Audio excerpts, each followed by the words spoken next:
Halo semua, selamat datang di channel Victory One. Hari ini saya nggak sendirian, kita bertiga ya mau ngomongin satu hal yang cukup menarik, cukup jadi pembicaraan hangat di belakangan ini terkait dengan yang satu ini nih, yaitu tentang dokumentasi Google yang dirilis seminggu lalu ya.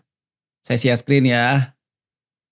Nah, ini dokumennya nih ya, tentang bagaimana mengoptimasi website untuk generative AI features di Google Search dari sudut pandang Google, ya. Dan tentunya kalau kita bicara sejak dokumen ini keluar, banyak sekali pro kontra, banyak sekali, perbincangan hangat yang terjadi di LinkedIn, ya. Dan saya nggak sendiri, karena di sini ada 2 sahabat saya yang kita udah sering banget ngonten soal SEO ya. Jadi ada Ilman Akbar dari Daily SEO, thank you Ilman. Dan ada Jo Handaya dari Ruang Guru, thank you Jo. Ya, so kita bertiga tadi di awal kita udah bilang ya silakan berargumentasi, silakan berpendapat ya karena dalam SEO sangat bisa terjadi beda pandang ya. Tapi at the end of the day apa yang kita lakukan harusnya berdampak sama apa yang kita kerjakan. So itu intinya daripada kita berdebat-debat tapi kerjaannya bermasalah, betul ya. Yang penting kan dampak buat bisnis gitu ya.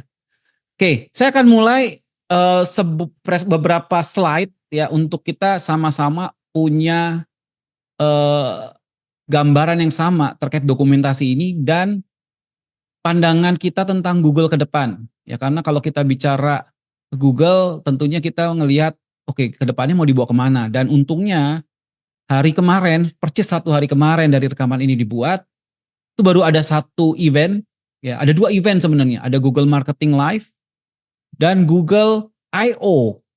Ya, jadi ini sekalian juga kita ngonten untuk ngebahas, ngerespon tentang fitur-fitur Google ini dan apa yang pemasar terutama spesifik ya teman-teman yang di search atau SEO ya harus mempersiapkan apa ya. So saya akan mulai beberapa klip yang menarik relate dengan SEO. Jadi kalau kita bicara Google, narasinya Google adalah ke depan semua adalah tentang natural conversation. Kita bisa lihat di sini ya, di Google Map, di YouTube, di Gmail, di Google Docs ya. Jadi ada beberapa fitur ke depan bagaimana Gemini powering semua tools ini. Karena selama ini kita taunya cuma di Google Search ya. Ke depan ada di beberapa platform lain. Contohnya Ask Maps ya. Ask Maps ini kalau nggak salah di Indonesia udah dirilis deh. Ya. Udah belum ya? Harusnya udah ya. Jadi kita bisa nanya ke Google kayak gini nih ya. Gemini on Google Maps ya. Nah, dia bisa jawab seperti ini dan bisa langsung dijawab juga dengan listingnya. Nah, itu announcement mereka. Ask YouTube, ya ini cuma di Amerika saat ini, jadi dia bisa buat pertanyaan dan YouTube akan nyari video mana yang relevan beserta penjelasannya. Ya, jadi apa isi kontennya kayak highlightnya mereka udah siapkan. Ya, jadi ini yang kedua namanya Ask YouTube.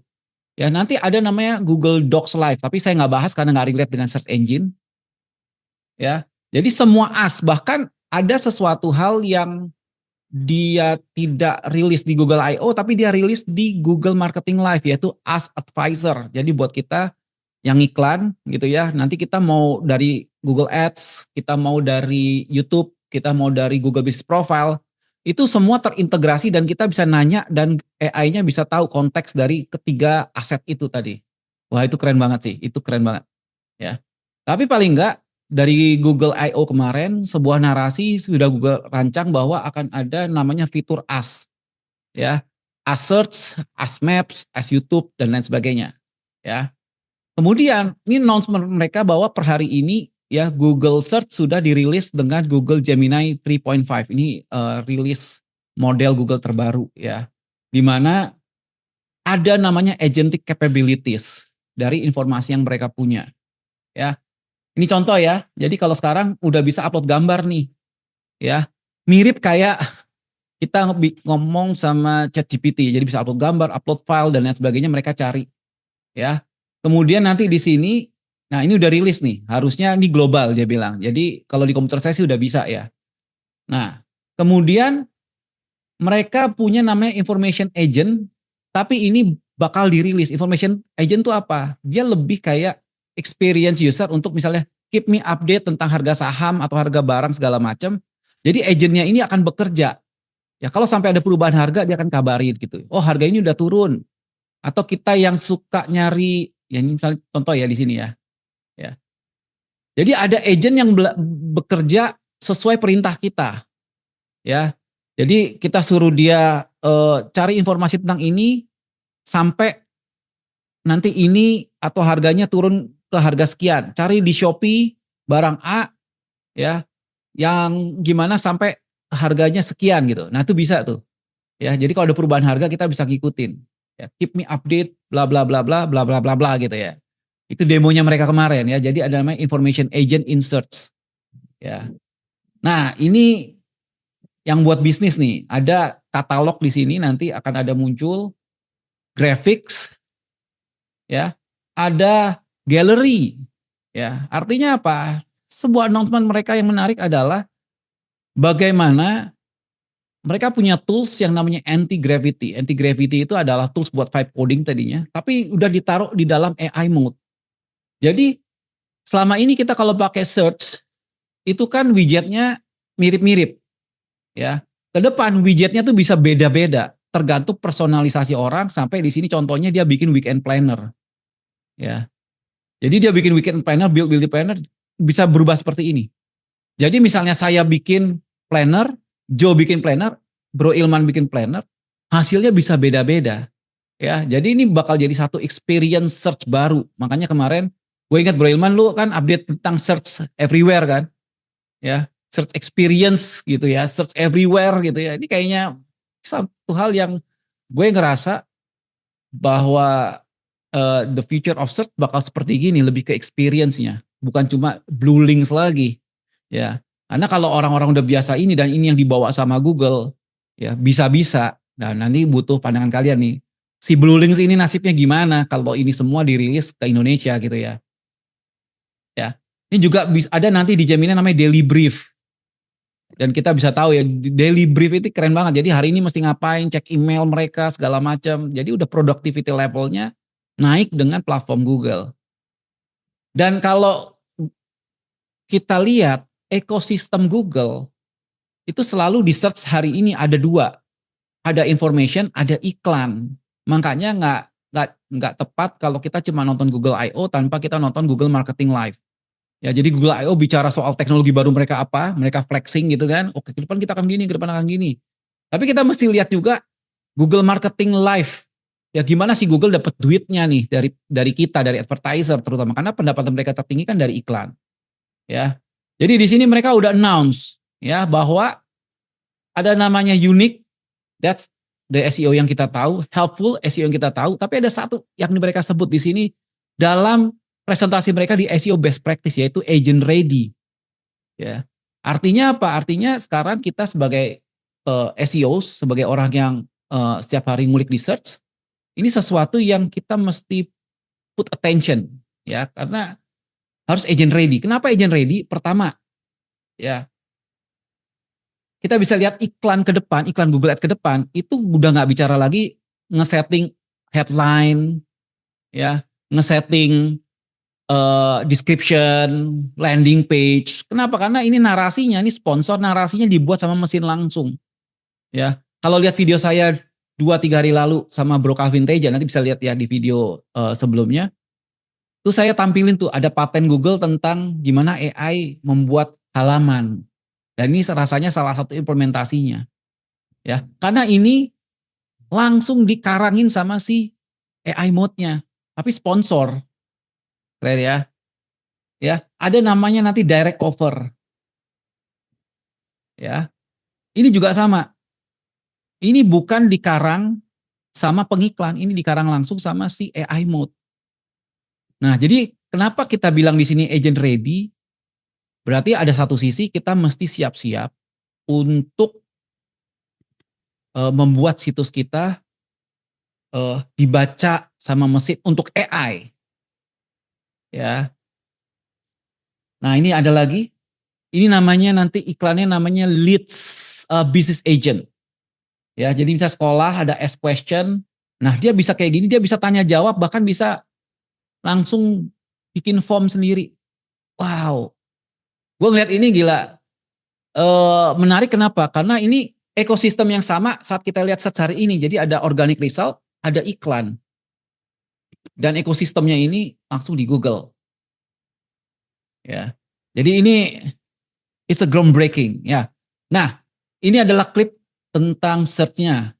Karena kenapa? Balik ke pertanyaan kita awal, saat Google bangun ini, ya the best practice SEO segala macam. Mungkin kita buka dokumentasinya ya buat kita sama-sama. Nah ini dokumentasinya ya buat kalian yang ingin baca nanti lihat di description ya. Ada beberapa hal yang menarik yang jadi kontroversi atau jadi perbincangan ya. Pertama adalah tentang IOGO ya, bahwa buat mereka this is the same SEO ya. Tapi dari sudut pandang saya, semenjak mereka bilang di sini you have to make the agent ready, that's GEO secara literal yang kita tahu gitu loh. Ya. Oke, di sini juga nanti kita akan bahas yang ngobrol tentang myth busting, karena di sini ada myth busting nih. Ya, LLMS, TXT segala macam ya. Mungkin dari perbincangan ini mungkin Joe atau Bro Ilman bisa bisa uh, kasih feedback juga atau kasih pendapat buat audiens bisa tahu kira-kira gue copy ke chat ya. Kira-kira apa view kalian tentang ini ya.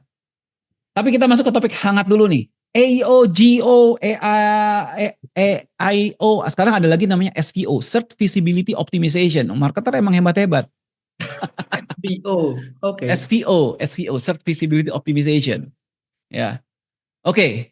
Dari kalian ya, Bro, Joe sebagai profesional SEO, ya dia setiap hari fokusin ke sana. Nah, Ilman selain dari consulting dia juga dari edukasi. Gimana nih tentang SEO, GEO, AEO, apapun terminologinya tentang update Google terbaru sama fakta tentang dokumen ini? Mungkin Wilman dulu ya, gimana pendapat lu bro? Oke, jadi pertama gini kali ya, kalau buat aku tuh, jadi pada akhirnya saya termasuk yang tobat gitu ya. Mau tobat dalam arti dulu tuh saya selalu bilang, maunya pakai kata SEO aja deh gitu. Nih jadi dalam hal ini saya kontra sama Google.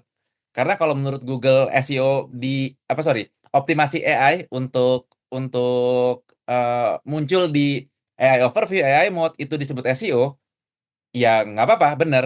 Tapi kan AI search itu nggak cuma ada AI mode dan AI overview dan Gemini, ada lagi di luar sana ada ChatGPT, ada yang lain gitu. Jadi sebenarnya disiplin ilmunya meluas dan ada istilah dan saya sepakat sama Pak Victor tadi gitu bahwa kalau buat saya sekarang akhirnya saya tobat menyebut SEO untuk yang fokus di website dan itu di search engine munculnya, dan kalau GEO itu untuk fokus di website dan brand, optimasi website dan brand agar muncul di AI search.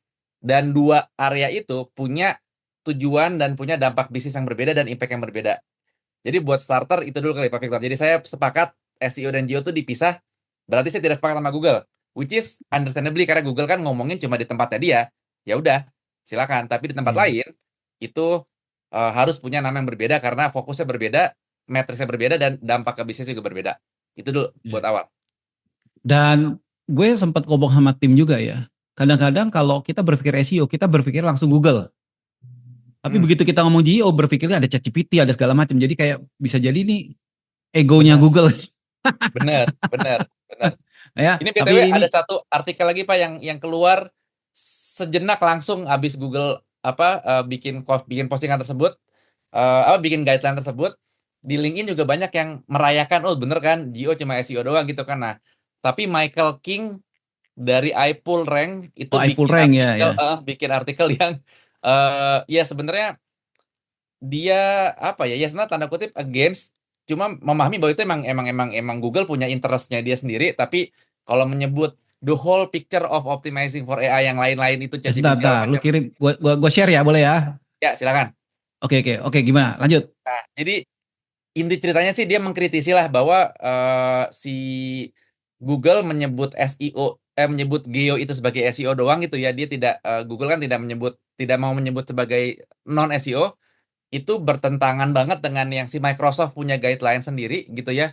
Jadi intinya ini bisa dibaca sama teman-teman. Menarik banget. Poinnya adalah ya Google punya punya hak untuk menyebut itu SEO. SEO aja buat Oh tempatnya iya dia ini ya. sendiri. Tapi kalau mau optimasi di tempat yang AI yang lain, yaitu disiplin namanya GEO. Jadi saya dalam hal itu sepakatlah sama si Michael King ini. Ini dua makhluk berbeda lah gitu. Walaupun si Michael King teknis banget penjelasannya, tapi in general Google sama dia punya pendapat yang berbeda. Ya udah, agree to disagree mungkin gitu. Ya oke. Kita lagi ngomong terminologi dulu. Dari Jo, gimana Jo? Oke, kalau tadi sebenarnya gue mau bilang itu sebenarnya sama, cuman mindset kita aja yang berpikiran apakah kita mau melebarkan pemikiran kita untuk bisa berpikir kalau sebenarnya di luar sana tuh ada selain daripada Google yang harus kita optimize, which is LLM. Jadi, tapi gue tadi denger apa yang Victor bilang, kalau dia bilang, oh kalau SEO berarti kita kepikirannya cuma Google aja. Itu gue agree. Jadi makanya pada waktu gue denger itu, gue jadi langsung berubah pemikiran kalau memang kita harus membedakan dua terms ini menjadi eh, apa ya, menjadi sesuatu yang berdiri sendiri, tapi Mhm. tetap supporting antara satu sama lain. Jadi Ya, kalau ya, ya, ya. jadi kalau ke depannya memang kita mau membedakan menjadi dua terms yang berbeda, tapi jangan sampai kita berpikiran kalau dua hal ini adalah standalone Tidak disiplin yang berkaitan gitu ya. betul ya, tidak berkaitan, standalone disiplin yang benar-benar tidak berkaitan. Karena kalau kalian berpikir misalkan oh gue berarti bisa melakukan geo tanpa gue harus memahami SEO, oh itu salah besar. Ah, ya, ya, ya, ya. Permasalahannya kan di situ dulu, permasalahannya di situ dulu. Apakah Karena tadi kita ada agensi yang supportnya Geo doang gitu ya. betul Betul kalau ya. ada betul kalau ada agensi yang supportnya GO doang, kalau mereka ditanya tentang sesuatu hal yang beririsan langsung sama SEO things, apakah mereka bisa justify apa yang mereka berikan solusinya? Ya, Bener kan? betul, betul. Nah itu tambahan gue dari itu sih. Tapi overall gue agree sama Ilman tadi omongannya seperti apa. Jadi gue di sini langsung switch position pada waktu gue denger apa yang Victor tadi bilang. Iya, iya, iya, iya. Ya bener sih karena kita takut apa ya. Jadi satu tambahan lagi Jo, Pak Victor tadi aku jadi kayak semacam punya punya apa ya, punya eh, pencerahan gitu bahwa dengan ada Geo ini nih menjadi kesempatan industri SEO itu untuk memulihkan nama baik. Emang pernah jelek? Emang pernah baik? Maksudnya Nggak SEO kan pernah dulu baik cuy, nggak pernah baik. nggak pernah baik ya, ya. SEO kan nggak pernah baik kan, dikira spammer, terus harganya murah di perusahaan gitu, nggak semua perusahaan ngerti value strategik dari SEO untuk bisnisnya. Jadi kesempatan kita menggunakan kata geo untuk mendapat buy-ins bahwa ini tuh sesuatu yang di zaman sekarang tuh penting gitu, itu kayak bisa kali ya ini menjadi kesempatan kita untuk merefresh, menjual diri kita lebih baik lagi gitu sih bisa kali ya. Ya, Jadi ya, ya, ya. posisilah ke atas sama ke bawah. Ya, ya. Dan ini bring beberapa catatan menarik sih. Ya, kita masuk ke ini ya, bagian dokumentasi ini yang ngomongin soal myth busting. Ya, layar kelihatan ya. Kelihatan. Ya, pertama soal LLMS text files ya. Pak, di Ini zoom akhirnya dikit kan Pak, di zoom dikit Pak, Hah? di zoom dikit. Zoom ya. Siapa tahu yang nonton ntar nggak kelihatan. Oh, Di zoom layarnya. ini ya. Nah, Oke. Oke. Ya. Jadi eh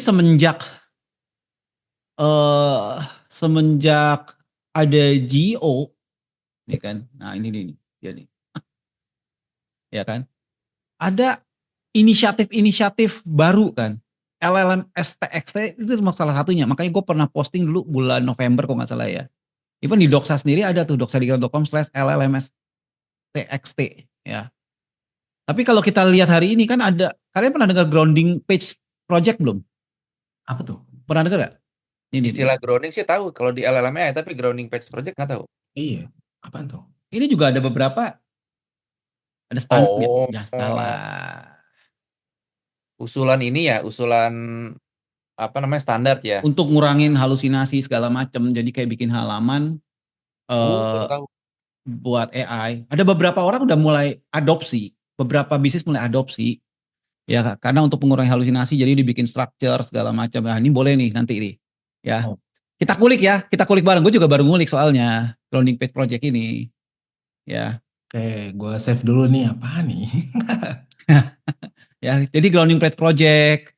Nah, sementara yang kita bukan yang kita ya mungkin kita belum ngobrol, tapi yang dari Victor ini ngelihat jawaban Google tentang agent ready. Tadi kita lihat ya di Google presentasi agent ready kan.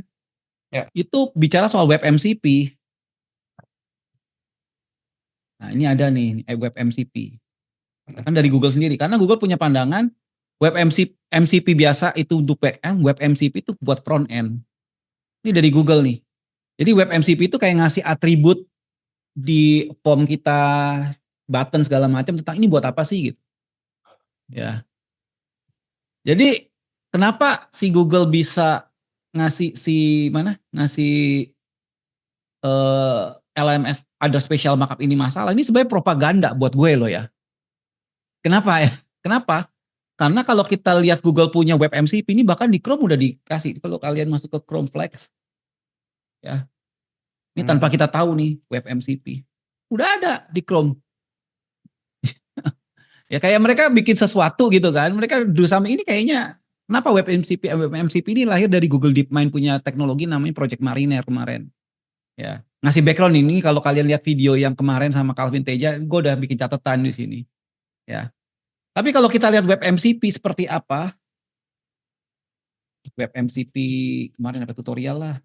Ya, yang paling gampang form deh. Yuk, kita lihat. Nah, ini dia nih. Ya. Oh. Nah, Joli buat tempat itu juga boleh nih. Jadi dia tuh nambah atribut. Nah, ini formnya. Misalnya nih ya, label kategori ya. Ini boleh. Tool name-nya apa, description-nya apa, labelnya ini buat query. Ya, inputnya ini buat apa. Terus kalau kita lihat di sini, Google bilang ada special markup. Lah, web MCP itu kan nambah markup baru sebenarnya. Ngerti gak sih maksudnya? Oh, kebayang. Ngerti kan? Kebayang. Jadi di alt kita tambah apa. Ini baru nih. Ya. Dan Ada gini nggak sih Pak? Bukan mungkin ya. Ini aku mencoba memahami kedua sisi gitu. Jadi POV-nya Google ya. Oke, gimana? yang dimaksud di sini adalah hal-hal spesial biar bikin web kita muncul di AI, gitu kan? Jadi special markup sama LLMS itu buat Iya ngebantu nih. biar muncul di Text, AI, markup, gitu kan? markdown. Kan. Betul. Nah, tapi si MCP tadi itu fungsinya bukan bukan untuk muncul di gimana bilangnya. Jadi kayak kalau SEO kan selama ini kan dimanfaatkan oleh marketers Nah. untuk bisa mendapatkan keuntungan finansial. Nah, dalam konteks AI kan berarti kan biar brand kita, website kita muncul di AI saat dicari. Oh, lebih sering dicari gitu ya. Lebih sering Lebih muncul muncul. saat dicari, betul. Nah, sementara MCP ini itu lebih ke fungsionalitas produk untuk users. Hmm. Jadi bukan untuk marketers. Gimana bilang ya? Mungkin gitu nggak sih? Jadi itu dua hal yang sebenarnya berbeda konteks walaupun bentuknya Ya. markup, tapi Gue beda bisa tujuan. ya. Jadi penggunaan markup untuk optimasi gitu ya maksudnya. Yang di poin di sini tuh gitu, biar optimasi baru muncul lebih gampang di Ya. AI search. Berarti ya. Berarti statement ini sebenarnya bias. Tergantung orang yang membaca. Likely so, betul. Menurutku gitu. Karena buat Menurutku gue, gitu. ini Google bikin ada special markup lah. Lu ngerilis MCP.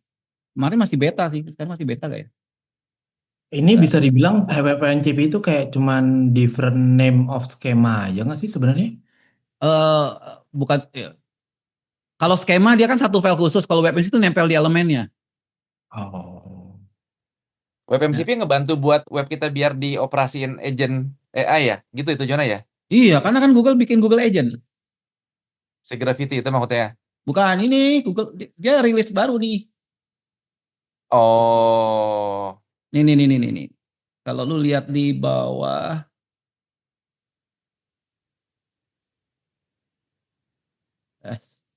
roller khusus.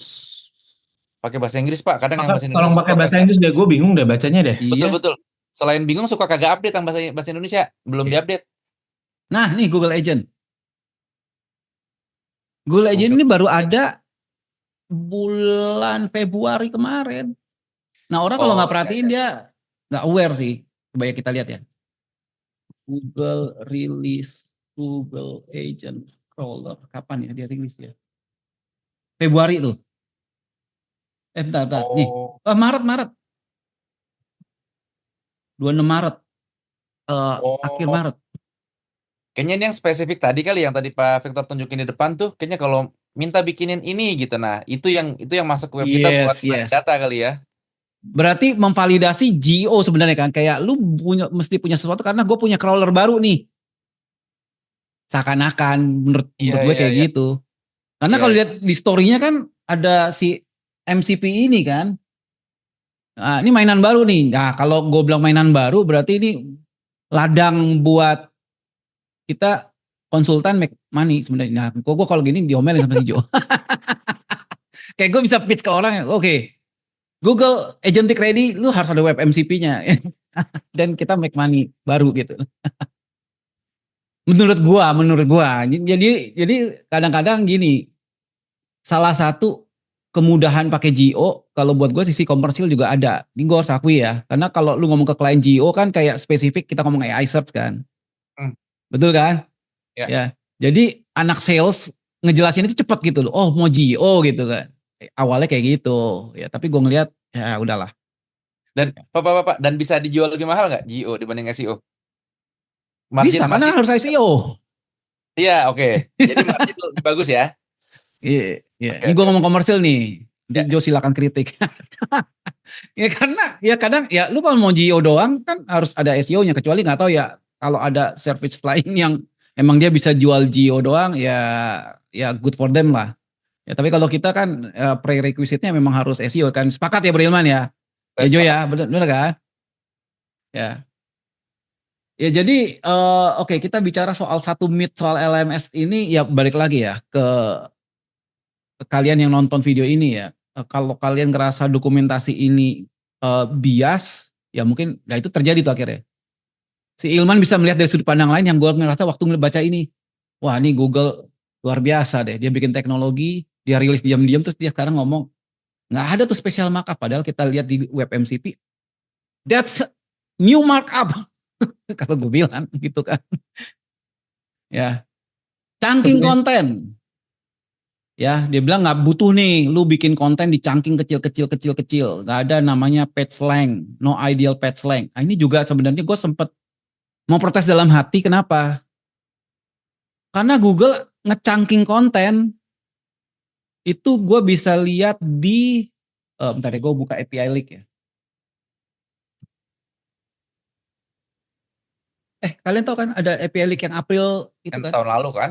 Tahun lalu kan? 2 tahun lalu. Emang udah 2 tahun? Iya. Cepet amat. Ada 2 alasan kenapa gue bilang Google nge-chunking konten. Ya. Oh, NFLP. ini kita kalau pembahasan kita ngelihat dokumentasi begini Pak, ngeliat kode terus Pak. Orang lihat SEO nih coding Susah. doang nih. Biar mahal. Oh iya juga ya. Iya, iya, iya. Ya. Satu itu, kedua adalah ini yang Google Bot. Jadi Google Bot itu kalau konten kita di atas 2 MB sama dia dicang. Dia nggak bakal ngerender. Nah, itu ada tuh di video yang sama si Calvin lah. Ya. Hmm. Linknya di mana di sana ada. Ya, gue nanti kasih ya salah satu mungkin di layar ini ya, karena ini kan kita post edit. Nah, ini enaknya kalau kita nggak webinar live, gue bisa ngedit, nanti bisa taruh linknya di sini nih. Di mana area si Google bilang bahwa konten kalau kepanjangan dicang sama dia, gitu. Ya, itu soal chunking konten, ya. Tapi kalau bicara soal lu nge-chunking hanya untuk bikin konten lu banyak, kan di atas ada tuh. Nah itu gue setuju. Ya, yang bagian mana ya? Dia ada tuh, dia tulis. Nah ini dia. Ya, dia bikin statement, gue setuju nih. Dia ada bikin statement lebih banyak halaman bukan lebih bagus kualitasnya. Nah itu gue setuju. Iya, Ya. betul. Jadi kalau kita ngechunking konten for the sake of ya lu pengen ya struktur silo segala macam ya itu gua ya balikin ke masing-masing lah ya. Jadi dia bilang nggak ada ideal page length ya, eh nggak tahu Kayaknya dari kita Boyman perlu gimana? perlu ini deh, perlu mendefinisikan arti chunking deh, karena jujur li, aku punya sedikit pemahaman tapi Apa nggak apa benar-benar apa? paham gitu ya. Eh Sebenarnya chunking tuh apa sih sebetulnya? Itu terminologi, apakah itu terminologi sebuah AI sistem untuk memecah konten satu halaman dipecah, atau itu sebuah terminologi teknik kita bikin konten Kita daripada potong-potong bikin gitu satu ya? konten panjang dipotong-potong di beberapa URL berbeda gitu. Lebih ke yang Ah, mana sebenarnya? Jo, gimana Jo? Menurut lu? Chunking chunking itu sebenarnya kayak paragraf pendek yang menjelaskan secara definitif, konkret dari sebuah halaman itu eh representatifnya itu apa gitu. Kayak ini tuh halaman tentang apa sih? Jadi Summary gitu maksudnya. yes, summary kayak gitu. Tapi kalau kita berbicara tentang spesifik artikel yang harus dicangking-cangking, itu agak nggak make sense kalau buat gue. Tapi kalau kita berbicara landing page yang bukan artikel, chunking itu logically make sense karena memang harus ada se apa ya kalimat yang memang bisa membuat LLM itu ngeparse secara konteks window-nya itu kecil, dia harus bisa ngeparse apakah dia bisa mengerti secara langsung directly landing page ini correlation-nya dengan apa gitu. Dengan queries yang Hmm, mana yang cari user, keywordnya apa, whatever, ya lu mau sebutnya kayak apa terserah lah. Dan itu bentuknya itu seperti paragraf pendek. Mungkin kalian bisa buka contohnya itu di ruang guru belum belum implement itu. Gue baru ngomong ini kemarin banget sama tim desain gue dan gue minta untuk mereka merubah desainnya itu seperti ini. Itu udah gue jelasin. Nanti mereka akan comeback lagi ke gue untuk ngeliatin Figma-nya nanti akan kira-kira seperti apa. Itu nanti baru gue ngeliat. Tapi kalau kalian mau lihat yang di chunking itu seperti apa, yang idealnya seperti gimana, itu coba Om Victor buka ini deh. Apa ya? Invideo.io. in video ya? Hmm. Oke, wait. Invideo.io. Kita buka ke landing page AI video generatornya.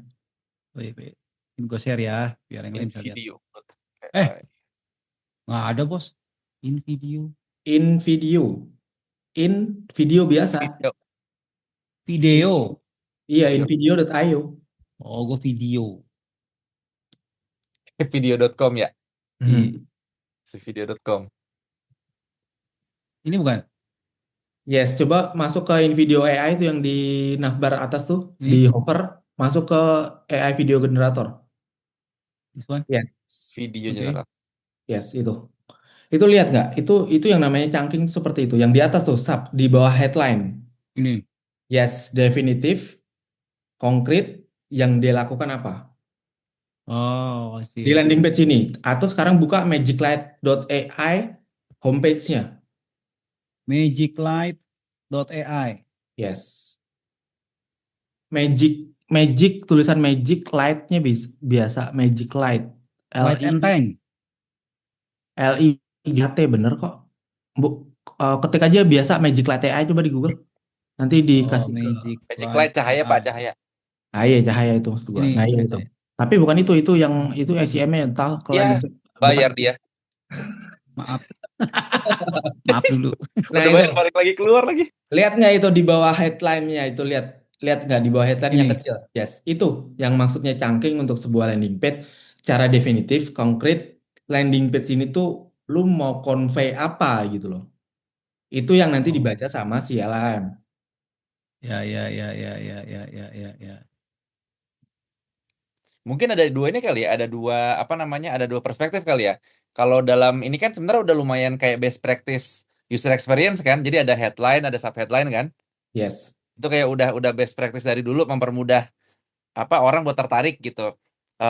Itu perspektif pertama. Perspektif kedua kayak chunking tuh teknik ini deh, apa istilah istilah teknis deh. Ini aku tadi nge-search di Google ya, what is chunking gitu. What is chunking in AI. Nah, itu jawabannya lebih ke caranya AI memecah-mecah sebuah paragraf panjang, sebuah dokumen panjang. biar Iya, jadi lebih tulisannya pendek-pendek gitu lebih kan. easy to digestible. Jadi itu sesuatu yang dikerjain sama si mesinnya gitu, bukan kita mikirin chunking gitu.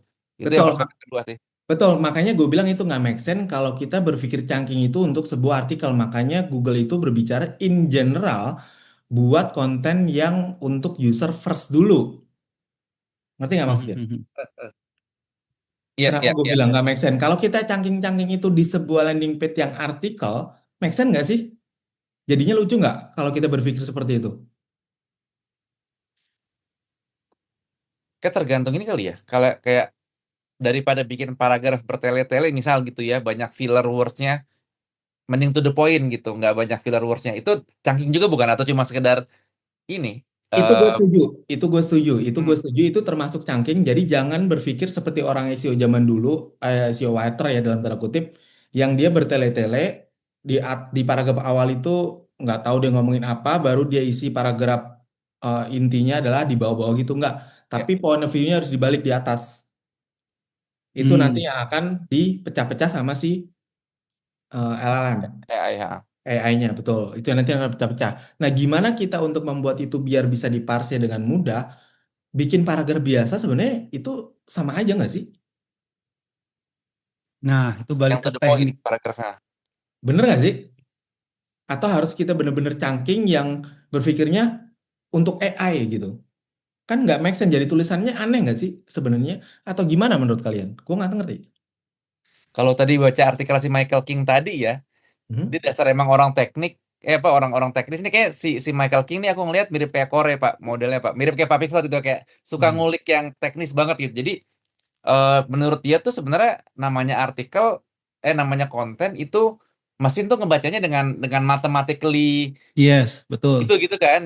Ya, ya, Nah, cuma ya mungkin itu membingungkan secara praktis sama writer tuh orang. nulisnya gimana gitu. Ya, Cuma ya. di sisi lain, aku juga berpikir kalau kita bikin guidelines nulis yang bagus buat user itu terlalu terlalu luas, jadi kayak Terlalu nggak bias ya. terlalu umum. Pandangan orang beda-beda. Betul, betul, standar kualitasnya juga beda banget, jadi kayak yang satu terlalu matematis dan gimana bikin konkretnya, yang satu dari Google terlalu umum, gimana bikin lebih konkretnya juga, jadi ketemu tengahnya gimana ya gitu ya, itu sih mungkin.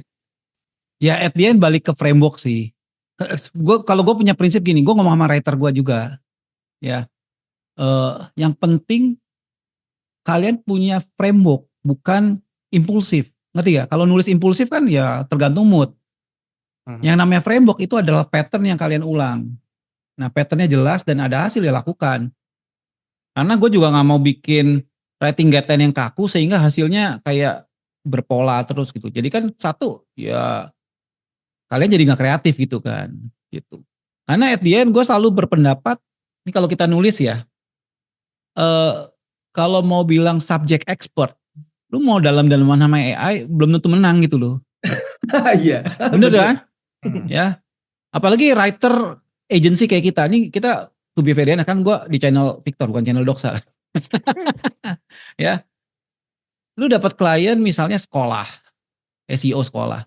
Nah, lu kan bukan pakar pendidikan gitu kan. Lu nggak ngerti needs-nya orang tua segala macam, lu harus riset segala macam. Lu mau adu sama AI, ya ya udah, jadi jangan berego, ya rangkul gimana cara nulis yang bagus. Makanya waktu kemarin lu bilang kan, ini kita spesifik di LinkedIn lu tentang SEO konten nggak salah ya, ya kan? Siapa, Jo apa Ilman? Ilman. Yang mana yang mana? Yang bilang berarti eh, soal SEO konten yang gue bilang jangan sampai orang punya block mindset, jangan Hmm. pakai SEO gitu, jangan pakai AI. Oh iya, Gitu. iya, iya. Ya. Ada satu itulah. Karena itu terjadi di kalangan praktisi SEO mungkin yang sekarang tiap hari punya target gitu loh. Kayak mereka ngerasa even di tim kita ya nulis ya gitu loh. Nggak bisa nulis cuma sekedar based on mood, based on feeling. Harus ada patternnya. Kenapa ini ditulis? Kenapa ada subjek, predikat, objek? Kalau di semantik kan kita selalu berfokus sama triples kan. Jadi kayak kita nulis misalnya jeruk itu baik. Keuntungannya adalah that's not triplets kan, triplets bukan triplets. Nggak ada Oh, subjek. Jadi harusnya keuntungan jeruk bagi tubuh adalah gitu. Jadi ada kayak subjeknya, ada objeknya.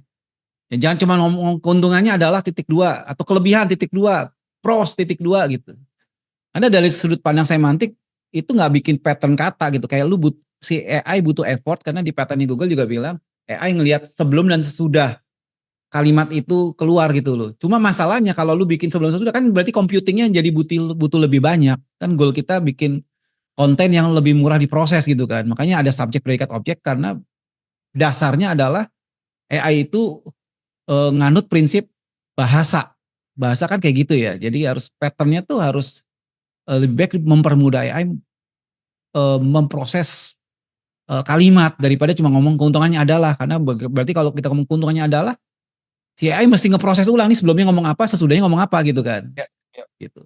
Secara token kayak lebih mahal. Lu kayak AI ada yang thinking, ada yang non thinking kan. Kayak dia mesti activity reasoning. Jadi cost retrievalnya jadi lebih mahal. Itu salah satu prinsip lah. Ya. Tapi balik lagi, ya jangan sampai kita punya mental block udah nulis yang yang menjawab pertanyaan user. Nah, pertanyaan user kan yang masuk kita beda-beda. Nah, gimana kita bisa pertanyaan user? Nah, kalau dari sudut pandang gua, pertanyaan user ya yang ada di SERP itu karena Google ngeluarin hasil Ya, itu ya kan adalah untuk user intent kan. Ya, jadi lu mesti lihat di sana kata kerjanya apa yang keluar, kata sifatnya apa yang keluar. Itu framework namanya. Ya, tapi balik lagi tiap orang punya framework beda-beda. That's fine gitu loh. Jadi selama si Joe nggak pakai itu, gua nggak pakai gitu, Fik, gue pakai gini dan Joe punya jalan, that's good gitu kan. Ya. Tapi yang penting punya pattern, punya pola. Gitu. Itu dari sudut pandang gua kalau kita bicara soal konten ya. Ini gua share screen dulu sebentar boleh nggak? Mungkin cangking begini kali ya contohnya. Mana. Ya Gue lu bisa share share screen langsung sih bos. bisa ya? Oke, ntar screen kelihatan nggak? ya, man. Nah, Wih. ini kan sebenarnya kalau paragraf Zoom, zoom. Di zoom bos. Kasihan yang matanya plus. Oh, enggak, ini cuma Wah buat lu contoh ngecek doang. gua loh. Ini Saya cuma juga buat udah pakai contoh. kacamata progresif ini. Ini cuma buat contoh doang. Ini kan kelihatan dense banget kan ya? Apa Iya sih? paragrafnya Padat, panjang-panjang. padat banget gitu kan ya? Nah, ini yang harusnya kita bisa chunking dalam tanda kutip, memisahkan paragrafnya menjadi kayak bullet numbering, lebih pendek-pendek, lebih gampang untuk dibaca. Itu sebenarnya in general yang dimaksud chunking agar lebih mudah dibaca sama AI itu seperti itu. Kalau menurut gue ya. Jadi kalau kalian masih membuat paragraf-paragraf yang sangat padat seperti ini untuk sebuah artikel page misalkan, yaitu kalian nggak akan bisa diparse sama AI gitu, nggak akan bisa bukan nggak akan bisa ya, mungkin akan di avoid pada waktu mereka mau catat source-nya gitu, karena mereka sulit untuk membacanya. Jadi kalau kita mau membuat sebuah artikel, ya sebisa mungkin potong-potong menjadi lebih mudah untuk dibaca. Ada bullet numberingnya maybe yang bisa kita bikin bullet numbering. Paragrafnya jauh lebih pendek, nggak dibikin dense seperti ini. Mhm. Dipecah-pecah gitulah maksudnya. Mungkin seperti itu Iya, cangking yang benar untuk artikel page ya. gue setuju sih. Cuma makanya dokumentasi Google ini kayak kita balik ke dokumentasi yang tadi ya. Iya boleh. Karena dia bilang there's no need to there's no requirement to break your content into tiny pieces. Buat gue ya orang aja bacanya pengennya pendek-pendek gitu. Iya, itu gue setuju. Kalau kalau pemikiran seperti itu setuju. Tapi kalau for the sake of AI untuk bisa ngebaca dan lo overdoing it untuk ngechunking, ya itu nggak make sense jadinya kan? Iya. Ya. Kayak ngelakuin SEO zaman dulu aja kayak apa?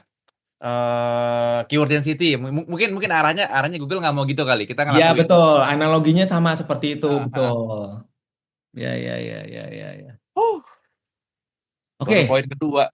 itu sih rewriting content for your AI Seru. system. Ini Gue kita mau setuju ngomong sih. tentang yang LLM TXT ini kontradiktif ini. Yang di apa yang ditulis di sini sama Google itu kontradiktif sama apa yang ada di dokumen mereka sendiri. Ini Soal coba apa? Oh, itu gue tahu jawabannya. Ini si jadi si Google make LLM kan? iya betul. LLMS.txt, sorry, pakai LLMS.txt kan? Oh yang terus dihapus ya sama mereka ya? Oh bukan itu yang gue mau kasih lihat. Tapi di chatbox itu udah gue kasih linknya. Coba bentar ya aku buka ya.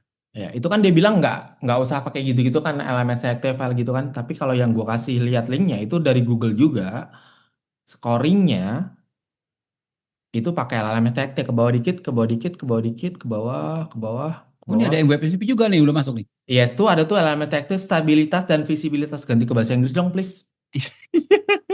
Iya, kenapa di bahasa Indonesia ya?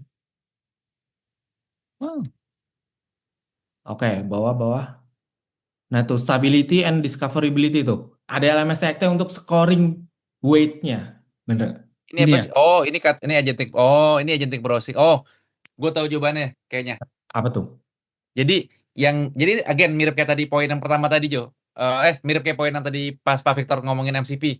Hmm. Kayaknya dua konteks berbeda deh. Yang di sini ini persis sama kayak tadi fungsi fungsi untuk produk biar ini kan URL itu agentic browsing. Jadi fungsi agentic browsing bukan fungsi untuk muncul di AI search result. Fungsi untuk agentic browsing. Jadi yang ini tuh fungsinya bukan buat marketers. Kalau yang si AI result biar muncul di AI gitu kan, itu kan marketers biasanya nih. Hmm. Jadi kalau pakai LLMS.txt untuk naikin visibility di AI, itu kata Google tidak relevan. Oke. Tapi yang ini pakai LLMS.txt biar web kita gampang di-browse sama agentic AI. Nah, Beda fungsi. Mirip kayak tadi. Korelasinya tapi berarti korelasinya ke berdampak dong. visibility. Korelasinya ke visibility juga dong. Iya dong. Tapi kayaknya ya visibility yang dimaksud itu adalah visibility yang masif, yang gue nyari rekomendasi produk A, maunya web gue muncul. Tapi kalau agentic ini kan private browsing sifatnya kan, bukan yang public kan. Jadi kayak gue Iya, pengen iya, iya, iya. bantu ini, Karena nah usernya agentnya si ngefetch ya. Google ya Ya, dari fetch usernya sendiri. Jadi beda beda beda beda konteks kayaknya. Oh, Ya tapi nggak sih? tetap I see. Tapi itu tetap visibility yang personalized. iya. Personalize tapi sementara yang Google kan biasanya kan dia nge-tackle yang public-public tuh yang orang bisa nyepam apa biar muncul rankingnya tinggi gitu. Kayaknya gitu sih kayaknya.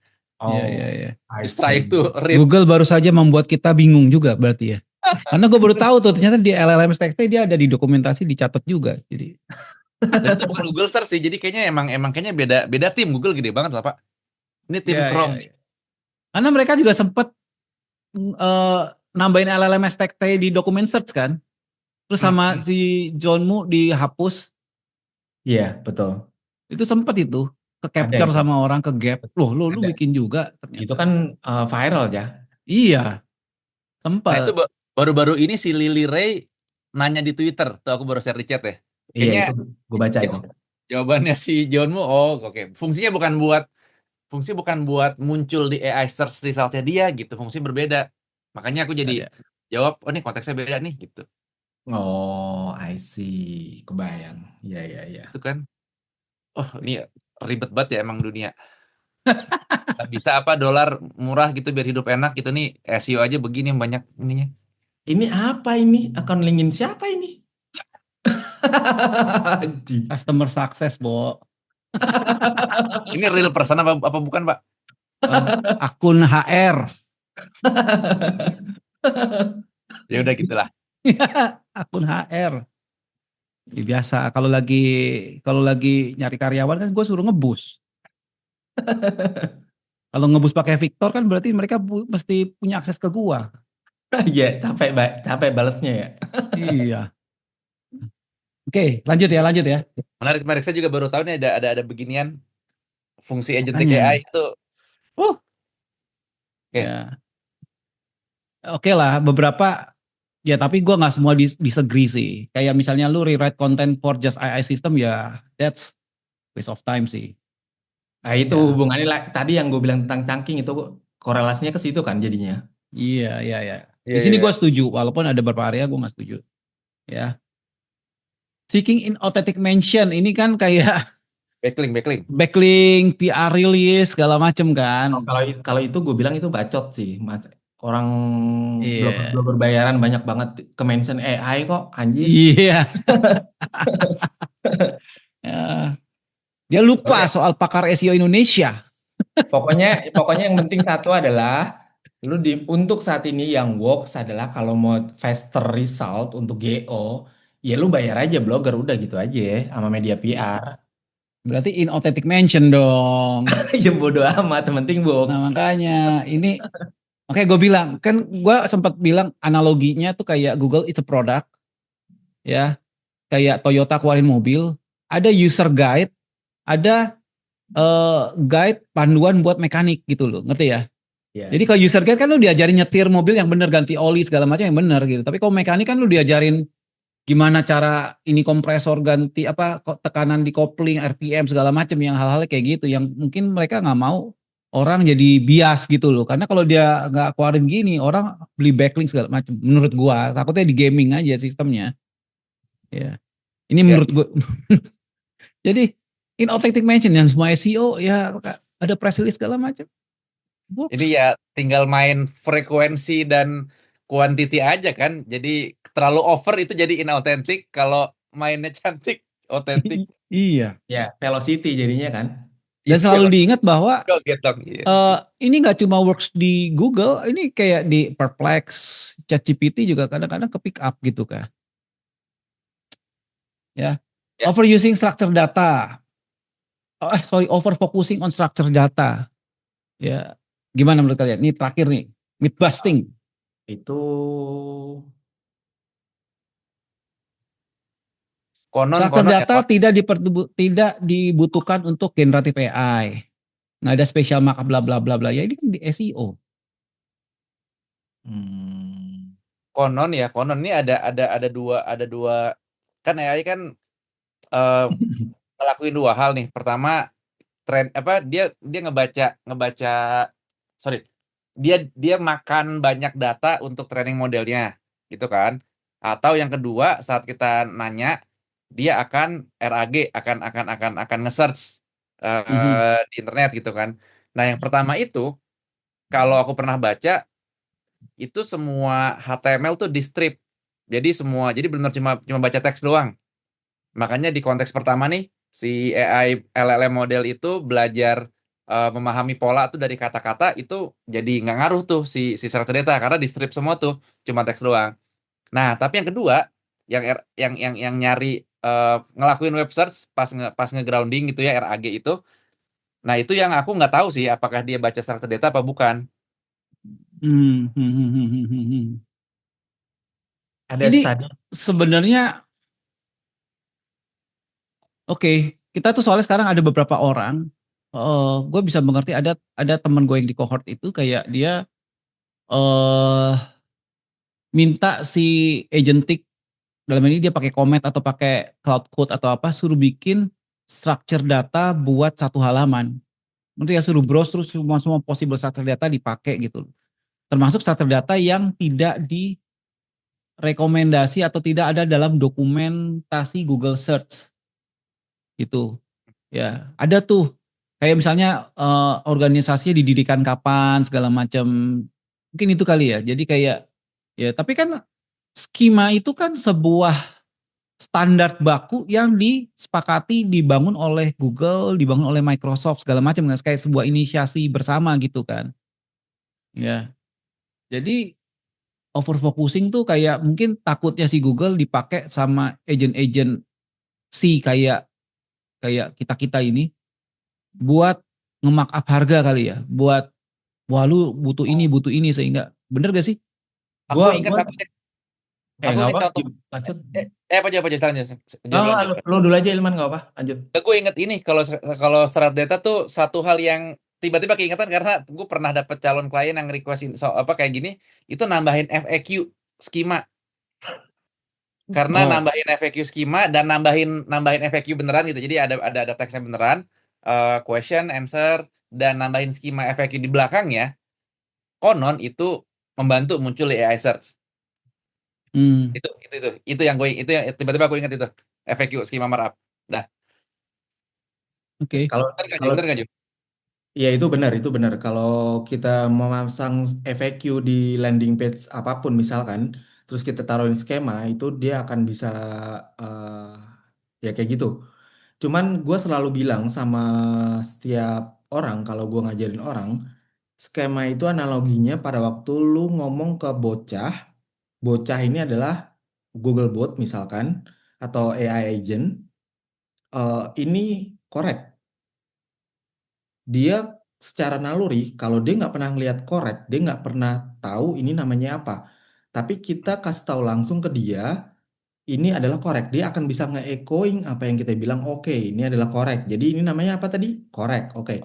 Skema seperti itu. Skema adalah elemen di mana kita memberitahu ke bot kalau di landing page ini loh navigation bar-nya, ini loh breadcrumb-nya, ini loh footer-nya, ini loh kontak point-nya, ini loh videonya, ini loh image-nya. Jadi dengan adanya elemen-elemen itu, which is skema, Googlebot atau anak kecil itu akan bisa langsung mengetahui struktur apa aja yang ada di dalam sebuah landing page sehingga dia akan bisa mengkorelasikan landing page itu dengan queries apa yang relevan. Jadi bukan direct ranking factor, tapi sebuah indirect yang dimana kita membantu mempercepat pemahaman bot untuk mengetahui di dalam landing page itu ada apa aja. Jadi dia baca, oh Mhm. ini image-nya tentang apa. Oh ini title-nya, ada title-nya, ditaruh di skema juga ada. Oh ini ternyata ada organization-nya, ini adalah sebuah organization, bla bla bla. Semua elemen-elemen skema itu yang akan membantu konteks, mempercepat pengetahuan bot untuk mengetahui sebuah landing page secara keseluruhan itu apa aja di dalamnya. Gue selalu memberitahu seperti itu, Nah, konteks untuk skema. jadi gini, sesuatu yang kita butuh untuk komentari ya, bagian dari dokumentasi ini adalah overfocusing karena ini kan bias ya. Buat Hmm. gua skema itu adalah sebuah standar yang kalian bikin bersama, Google Tech Giant lah bikin bersama gitu ya. Skema ORG gitu kan.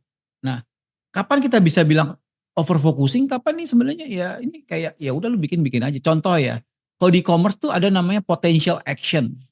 Nah, ini sesuatu yang banyak nggak dipakai dan begitu gue audit ya udah tadi kayak butuh potential action. Apakah gue jadi overfocus gitu? Ngerti gak maksudnya? Betul. Contohnya Nih FAQ nih, ini yang kan tadi bahkan sama di Ilman, Google sendiri ada nih kan. Itu lu bikin pakai potential action. Kan potential itu jarang ya, lu jarang kan dengar skema maka potential action harus dipakai gitu kan. gue pakai dulu di belanja. Di belanja ya, lu pakai ya? Ya Di kan? Denver juga, karena kan e-commerce.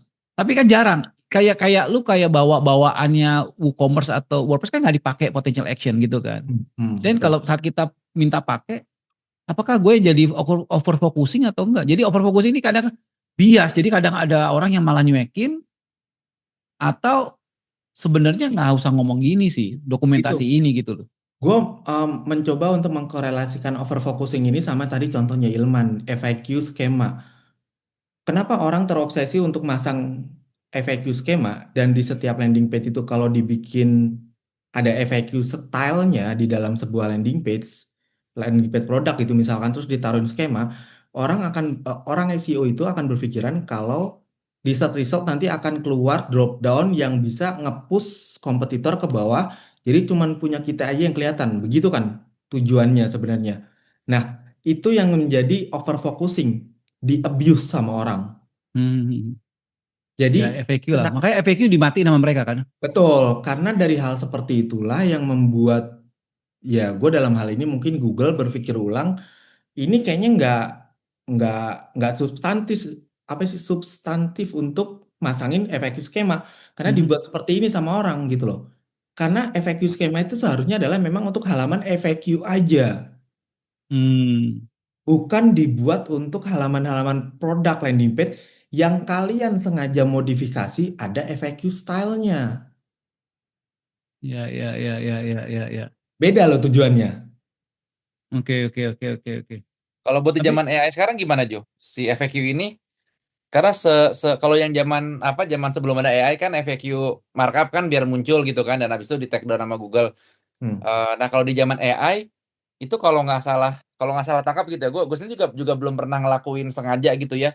Cuma kayaknya tuh kalau buat di zaman AI sekarang modusnya adalah biar isi kontennya makin banyak, jadi kayak bisa menangkap berbagai macam query yang lebih bervariasi karena itu tanya jawab. Jadi kayak user kalau nanya nih di prompt, ya jawaban udah eksplisit ada di FAQ-nya dia plus skemanya. Jadi kayak lebih besar memperbesar kemungkinan muncul di AI search result gitu. Betul. Tujuannya gitu. Tapi ya ya ya sejauh ya. mana overfocusing itu dia sih. Sejauh mana overfocusing gitu loh. Ya. Ini si Victor minta ribet atau emang gue suggesting based on standar yang kalian bangun sendiri atau gimana gitu. Ya, at the end kalau komersil gue ngerti. Kalau kita ngomong komersil kayak overfocusing tuh kayak lu nge-add on service lu ya sesuatu yang simple hanya untuk skema gitu kan kayak wah lu agak tega gitu, tanda kutip lah ya. Iya. Bener gak sih? Iya. Tapi mengimplement sesuatu standar yang disepakati sama Google dan para tech giant, apakah itu overfocusing? Gue merasa tidak. Ya karena di structure-nya emang kalian bikin sendiri gitu kan. Sama kayak satu nih, mereka bikin kesepakatan baru. Jadi Google, Meta, semua ya sampai Shopify, semua bikin kesepakatan baru. Dan ini peluang juga buat para tech ya. Itu mereka bikin namanya ini nih, Universal Commerce Protocol. Jadi nanti ada namanya Universal Chart segala macam. Jadi ini adalah kesepakatan bersama para tech giant ya. Allow search agent to do more ya. Ini bisa lihat di ucp.dev nih. Oh, gue belum baca ke situ gue. Uh, Baru lagi kan? waduh. Mainan baru Gue belum baca ya. ke situ gue jujur gue. Ada penamaan segala macam ya. Oh, Ini narasinya Google nih ya. Dan perlu dicatat ini adalah tuh ya, Google ya kan, Microsoft, Meta, semua join untuk bikin sebuah protokol standar. commerce baru. Hmm. Ya, jadi untuk AI yang tadi itu harus ada commerce protokol ini. Ya, Commerce ini as in e-commerce atau bukan sih? Atau commerce ini? e-commerce, produk-produk retail. Oh, Ya, oke. Bisa beli online gitu intinya kan? yang tadi makanya bisa ada direct offer segala macam karena commerce protokol. Jadi mereka bikin sebuah kesepakatan bersama. Ya, nanti semua implementasi masing-masing. Shopify silakan, Meta silakan, Google. Tapi sebenarnya kayak mereka bikin kayak mereka bikin skema ORG juga, Hmm. gitu kan? Ya, jadi itu nah kita para praktisi boleh fokus sih, terutama yang mau keluar dari marketplace. PR baru bos, lumayan ada kerjaan baru. Si Jo tuh mungkin ruang guru kan ada kursus, lu skill academy kan? Iya ada. Nah, commerce protokol bos. Nah, Nah, selamat tapi ngulik. skill akademis setelah prakerja nggak ada, mati suri sih. Ya, jadi ya mungkin itulah ya dari dokumentasi ini yang kita bisa bahas ya. Selebihnya ya, intinya gini ya. Oh, sama tadi gue mau ngomong soal chunking itu juga karena soal FAQ ya. Karena Google kan ada namanya query fan out ini kan. Ya, Ya kan ada query fan out kadang-kadang kan orang mau optimize ke sini betul. Itu ya. gue setuju. Itu gue setuju. Balik lagi apakah ini terlalu fokus ke AI atau enggak ya balik ke semua praktisi masing-masing, betul ya? Yes, Kalau itu works ya jalanin gitu. tinggal gimana kita implementasinya itu apakah ada di FAQ atau mau membuat kayak itu di blend di dalam paragraf artikelnya atau enggak atau gimana gue nggak ngerti itu Balik ke strategi konten masing-masing. balik ke masing-masing. Framework ya. Mungkin Bro Ilman punya cara A, Joe punya cara B, Victor punya cara C. That's fine ya, karena at the end ya ada sisi artnya kan kalau SEO. Kita nggak pernah tahu black boxnya Google seperti apa. Gitu. Ya. Tapi oke lah, ya paling nggak kita udah bahas myth busting yang ada di sini dengan pro dan cons-nya. Ya, beberapa PR baru ya. Kita semua sepakat nih ada web MCP karena itu udah di-announce sama Google. Yang kedua ya ini, commerce protocol, mainan baru. Tema besarnya MCP kayak UCP kayak itu tentang agentic AI ya. Jadi kayak Geo itu sebenarnya. jadi kayak apa Geo itu berarti maksudnya selama ini kan sebagai marketer, maksudnya kan aku approach SEO-nya kan sebagai marketers kan, sebagai bisnis gitu ya, bukan sebagai developers. Tapi selama ini kan SEO itu untuk ngedrive memunculkan visibility brand kita biar ngedatengin traffic, ngedatengin pembeli gitu kan. GEO awalnya biar bisa muncul di AI search result, ngedatengin pembeli baik ke website secara langsung maupun gara-gara brand gua nongol jadi beli somewhat gitu. Itu kan semua tuh public ini ya, public effort yang public gitu. Nah, si agentic AI itu jadi private kan, jadi kayak kita ngebantu orang satu demi satu personalize lewat agentnya si Google untuk bisa masuk ke bisnis kita. Iya. Itu kan jadi GO-nya kok jadi personalize ya. Aduh nih Iya. ini baru hari Dan ini balik lagi ke sekarang pertanyaan gue di awal, what happened to Blue Links, bos? Menurut kalian gimana? Gimana tuh? ya Final wassalamualaikum. remark. Blue Links, target traffic. Ya sekarang kalau experience-nya semua udah di Google, ya. Apakah kita akan, ya nggak tahu ya buat kalian, nggak tahu kalau buat kami, gue di Doxa ya pasti harus bersiap-siap, tanda kutip nih. Itu Karena kalau betul. namanya klien kontrak kan lu nggak peduli Google algoritma, Google update kan, karena udah based on kontrak, lu KPI lu sekian, lu kejar lah, whatever it takes gitu. Berarti KPI-nya bukan traffic. Jadi emang sesuatu yang apa ya? Harus di-define ulang ya, Harus di-define ulang dong. Di-define ulang. Ya, Aku kalau boleh promosi dikit, ini bakal live besok nggak? Kalau live besok sih keburu karena kan boleh. aku hari Senin tanggal 25 Mei itu bikin webinar bulanan Daily SEO ID kan. Aku yang jadi speaker.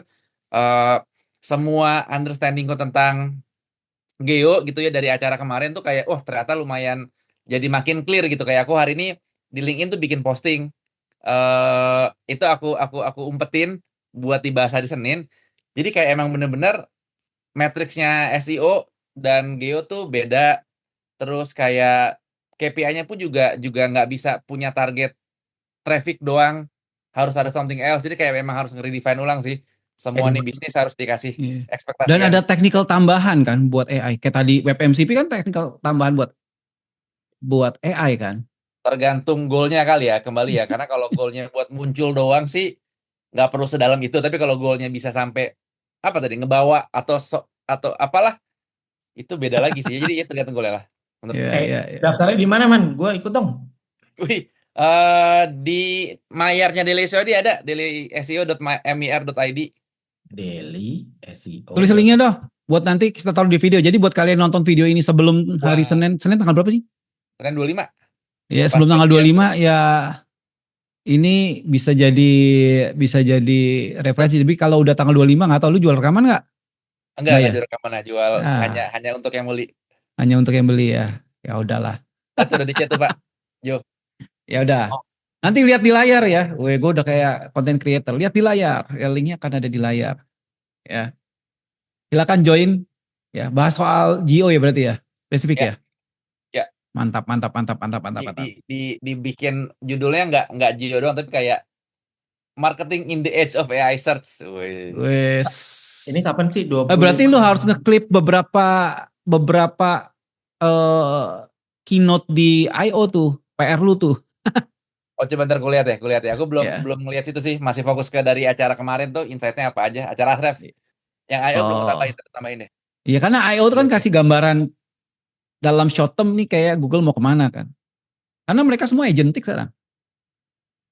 Itu dia. Aduh. Oke. Itulah itu di luar konteks webinar besok tuh. Di materi itu nggak ada agenting nggak ada karena saya belum paham. Jadi kita pahami dulu ya. Ini kapan sih? 25 Mei? Senin Senin. Senin ya, Senin banget ya. Jam 7. Oke. dan malam. Gitu.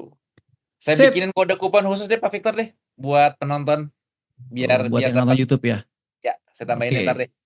Nanti Bikin dulu. kita taruh nih. Wih, di kode khusus. Sip. Thank you Jo. Thank you Ilman. Thank you, Ya Pak Victor. sukses buat ini kapan-kapan kita ngobrol lagi ya. Ya. Siap. Dan buat kalian yang kebantu sama konten seperti ini jangan lupa subscribe, like ya, tinggalin komen ya, terus sama sekalian kalau ada pingin topik apa yang dibahas yuk tulis di komentar juga. Siapa tahu kita bisa bawa konten lebih banyak. Ya dukung channel Victor Iwan ya. Hari ini subscribernya masih dikit tapi ya komit lah. Untuk bikin ini lebih besar, lebih berdampak. Ngeditnya judulnya pakai nama gua Mailman dong biar banyak view-nya. Oh yes, fit. Bisa. Dan Amin, biar amin. masuk ke AI overview. Gue nggak perlu ngomong, lu udah tahu anjir. Thank you semua. Ya, thank you bros. Ya, sampai ketemu di video selanjutnya. Bye.